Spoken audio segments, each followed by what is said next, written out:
Hello everyone from all over the world. If you are watching this video, I am super glad, super happy. Why am I doing this? This is my contribution to the email that I have received. What can I do? What can I show our members in the club? Because of course our club is shut down. We're not open. There's a lot of students that have been working hard. Now they're stuck at home and they don't know what to do. I know there's numerous videos on internet, but this is my contribution. These are the off-the-table exercises at home. We've been doing these exercises in our club for a very long time. I teach them at school, so these are not new. I just put them together in an order. Also, I have created an assessment chart. So this is for you to keep track of your progress. If you are not using these in your club, schools, or at home, your individual program plans, email me, I will send them to you. This is just one of the assessments that are helping us to keep record of the progress of each individual client that we have in our club. These are off the tables exercises. I have adjusted them to a setting that I am right now in my living room at home. So you have to find a space at your home. Probably you have to clean up a little bit about yourself, but you don't need much space. This is one by one exercise. There's 25 exercises for 14 days. Email me the results at the end of the 14 days. I'm curious how you are progressing, and also send me pictures, send me videos, because this is super fun. This is the main goal of these exercises, is to keep you healthy, keep you fit, continue doing the practicing at home, teaching you control and the feeling with the ball, also focus and a lot of stuff in a home setting. What I would like you to do, again, it's email me, I will send you this chart, then you can print it at home and you start exercising today. Exercise number 1 will be forehand bouncing. What is the timeline on this? You have to put down how many times you can bounce each individual exercise in 1 minute. If I drop the ball, I have to start over. That was my exercise number 1, forehand bouncing. Exercise number 2 is backhand bouncing. So if I drop the ball, again, I will start from 0, 2, 3, 4, 5, 6, 7, 8, 9, 10. Oops, I dropped it again. So I don't want you to keep adding the numbers at the end of 1 minute. I want you to give the highest number, put the highest number in your chart. Every day you will see, you will probably be making more and more. That's the progress you are making, okay? Number 3, it's backhand, forehand flip. So find a rhythm. These look easy, but this is years of practicing. So the helpful tips are: try not to hit the ball too hard. Keep your hand relaxed. Keep your distance with the body and the ball and the racket close. You don't have much control over here. You have control, better control, right in front of you. As you see, every time you flip counts as 1. Again, every time you do each exercise, set the timer for 1 minute, start counting, put the number down. Exercise number 4, forehand edge of the racket. This is forehand and edge. Oops. Of course, you're gonna be probably chasing the balls all over the floor. Try not to break anything. Yeah, this is hard because I'm under a pressure of you watching me. So that was for the forehand side. Now you can do the same for the backhand. Backhand and edge. Backhand, edge. Backhand and edge. Have to collect. I am back. Now you're gonna do forehand, backhand, edge. Forehand, backhand, edge. Forehand, backhand, edge. Forehand, backhand, edge. Keep the racket nice and straight. You wanna hit that edge. You wanna keep the racket straight in front of you. That was my mistake. I tilted my racket. So how many times you do this? 1, 2, 3, 1, 2, 3, 1, 2, 3, 1, 2, 3, and then multiply by how many sets you did times 3. So that was the first 6 exercises. Exercise number 7, it's edge of the racket only. As you see, this is not straight surface. Find the middle of your racket. That's where the edge is. Again, it's not easy. So I'm super concentrating on this one. Oops, I can go over 2. 1, 2, 3. Some people are really good at this. 5. 1. Okay, mine is 5 for today. I'm gonna take this ball over here. It's not my favorite, I have to admit. So next one is 2 balls on the forehand. 2 balls forehand. I have 2 balls in my hand. I will try to set both at the same time. That didn't happen. Again, 1, 2, 3, 4, 5.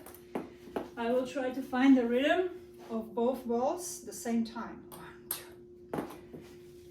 The goal is try them not to touch each other. Again, 4, 5, 6, 7, 8, 9, 10. Same rhythm. Now you do your on the backhand. 4. So fun, and I can tell you, I'm sweating already. 4, 5. Ooh. Okay, try as yourself. Now we're gonna do flip 2 balls. 1, 2, 4, 5. Nice try. Let's go. 1, 2. Too far apart. 1, 2, 4. Ooh. Hit my finger. So keep the finger nicely aligned in the bottom. Again, try to find the same height. I didn't like it. Okay, I'll work on this one. So what's the next one? That will be spin and counter. I'm gonna use this 2 color ball so you can see the reason why it's 2 colors, so you can see the spin on the ball. Forehand spin and then counter. Counter means you spin one way and you counter the other. Counter and spin, counter and spin, spin and counter the other way, spin and counter. There are steps to this one. Spin first and catch, spin and catch, spin and catch, spin and catch. If you are not spinning enough, this is what's gonna happen. You're gonna be hitting the ball forward. So what I want you to do, accelerate into the contact point and then brush the ball under as fast as you can. The ball should jump up, not forward. Okay, so the ball needs to jump up, and then as it does, try to catch it. Then you can add the counter. The angle of your racket has to counter the spin that's on the ball. If you don't do that, this is what's gonna happen. You can see the effect of the spin. You can do it both ways. You can do your backhand. You can do the backhand. Yeah, under the ball. Having fun with this one. Ooh, as you see, this is gonna be good for kids because they're also doing another of being physical literate, they're catching. And now also the reflexes, working on the reflexes, focus. And now they can counter. And if you are really good at this, you can do spin and counter at the same time. Boom.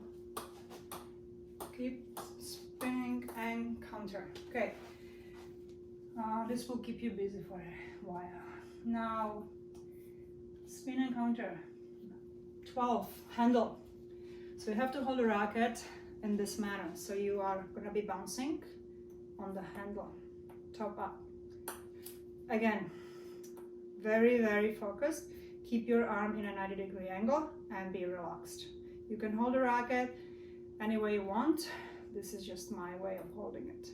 My record is 27, but again, this is the pressure of you watching me. 2.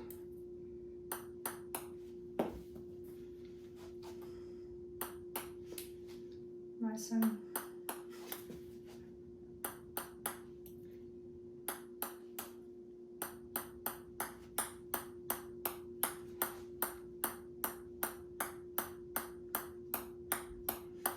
ooh, 23. That was a good start. Hit and stop. So what does it mean? You want to hit the ball and then you want to stop it. You want to go with the flow of the ball. You want the ball roll on your racket. If you are not going with the flow with the ball will be bouncing on your racket and then you're just going to be losing it. So go with the movement of the ball and stop it. You have to get under a ball and then let it roll and stop. Spin on your fingers, but it will never stop it. Why? Because the gravity keeps pulling the ball down with a lot of spin. That was not enough spin, hit my fingers and the floor. So a lot of spin and try to land it on your fingers, just like this. 2 rackets, 4, 5, 6, 7, 8. You can do your backhand if you think it's better in 1 minute. How many you can do? What if I don't have 2 rackets? Then use something else. You have a cell phone. You can use a racket and the cell phone. So this is my prop. 5, 6, 7, 8, 9, 10, 11. It's challenging with my cell phone because the screen is broken, so the bounce is even more challenging for me because it doesn't have the same as the racket. Good. You can also use other props in the kitchen, just so you know. Now, forehand against the floor bounces. I'm gonna turn the camera this way because I cannot do it against the carpet. I'm gonna use our linoleum over here. So, oops, something fell. And the bounces will be, I'm really sorry about this. Here, the bounces against the wall on your forehand. You start with standing tall. Every time the ball bounces on the floor, it has to contact your racket. So you start with your forehand first. If you are good at this, you can go lower and go faster. But again, this doesn't count if it doesn't contact the racket. Then you do your backhand, and then you go lower, and then you do your backhand, forehand, backhand, forehand. Again, find the rhythm. Okay, do it in front of you, don't do it away from you. Now I have to use the wall. This is my wall, practice wall. Start with the forehand first, the forehand, floor, and then bounce on my racket. So if you have more space, this is better. This is all I have. So this is gonna be my forehand first, trying to do it from the side. Because we don't play forehand in front of us, we play forehand from the side. Then I'm gonna do the backhand, wall, floor, and bounce. And then I will try to do both, which is gonna be challenging. Again, tight quarters, but you can do it. Forehand, backhand, alternate.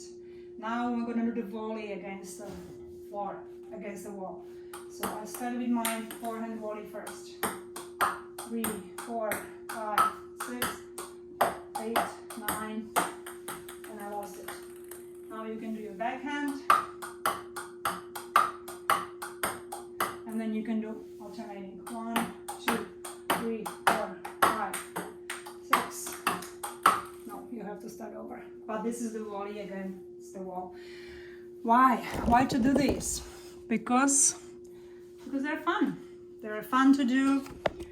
You will have the whole family can do it. You can take turns. You can start with your right hand, dominant hand, and then you can go and do your other hand. Why would you do your left hand?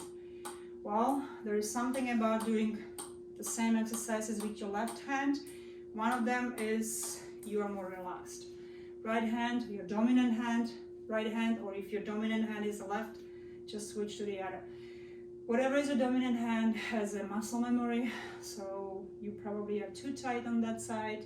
But if you try, do the same exercises with your left, you will all of a sudden find, why am I relaxed here? Because there is no muscle memory. So keep practicing with both and do the same exercises, and maybe you will find that you are even better with your non-dominant hand. So try to teach your other hand. What is this one doing that I can improve on my dominant hand? Okay. A lot of these exercises that you're trying to do the spin are going to help you with your serve later when we get back to exercising in the club. Again, why do we do this? Why I want you to do this, and then keep track and then keep sending me your results, because it's fun and I'm sweating. So this was 25 exercises, 24, which the last one I leave up to you. If you want to think about something, now I lost the ball. If you want to think about one, maybe you want to add body parts too. You can see I'm not a soccer player, but it's a good one, something that you can try. Send me videos, send me pictures. I want to see how you're doing. Please don't break anything at home. Again, it can get very challenging where you are.